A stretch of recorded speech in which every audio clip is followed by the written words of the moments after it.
The government's got the rest of the week to put the cherry on its legislative cake by passing the mining tax. Thursday marks 4 years to the day that Kevin Rudd snatched power from John Howard and headed down the path of a mining tax. He failed, and Julia Gillard's success will depend on how she negotiates in the last-minute horse trading among independents and the Greens.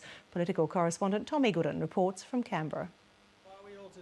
It's Parliament's last session for the year, or at least that was the plan. The Parliament should not rise without the government facing up to its failures through a mini-budget. Not a thought that had crossed everyone's mind.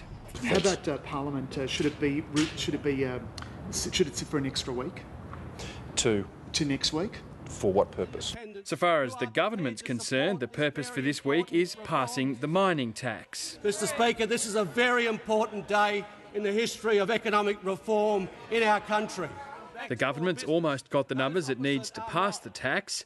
Andrew Wilkie's on board after convincing Wayne Swan to charge the tax not on profits over $50 million, but over $75 million. And that will go some way to making for a fairer tax for the small mining companies.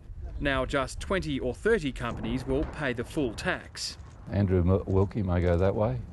We'll hold our position. The Greens are also vital to passing the mining tax, but their support now rests on the government finding the extra $50 million a year Mr Wilkie's adjustment will cost the budget bottom line. The bill will have our support if it's revenue neutral, so it's up to the government to be creative in these circumstances. We're sure they can be. Mr Wilkie's not the only independent calling the tune on changes. Don't dance. Rob Oakeshot's price was an investigation into state mining royalties. He and Tony Windsor have also teamed up to win action on coal seam gas exploration.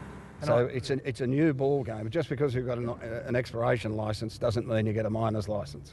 The impact of proposed mining projects on water systems will now be assessed by a new government panel and not mining companies.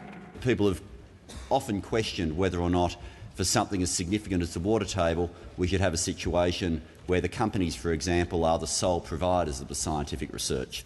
And that is what the government has agreed to do, to ensure that there is a well-resourced scientific body that can make the right assessments of Australia's land. $200 million has been set aside for the panel and another $50 million to encourage states to make use of its findings when deciding whether to grant mining licences.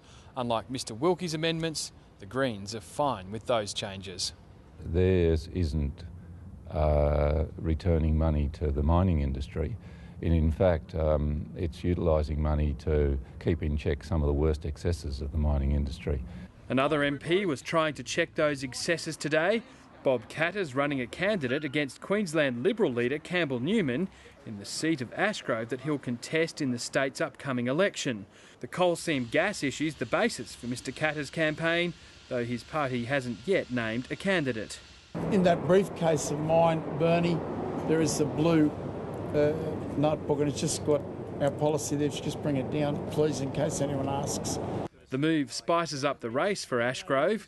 It's now held by Labor, and Mr Newman needs as many Conservative backers as possible if he's to take his place in state parliament. It's not the first time Mr Katter's skipped federal parliament to get involved in parochial politics. Do you think it's appropriate that you've missed so many votes in the parliament, given that's your primary job? Hey, listen, lady, we're not here to talk about that. No, that's not my primary job. No, you listen to me, right? My primary job is to stop a pipe going down into the Artesian Basin and destroying the economy of my area. Mr Katter says he's undecided on which way he'll vote on the federal government's mining tax. Tom Eagleton, Lateline.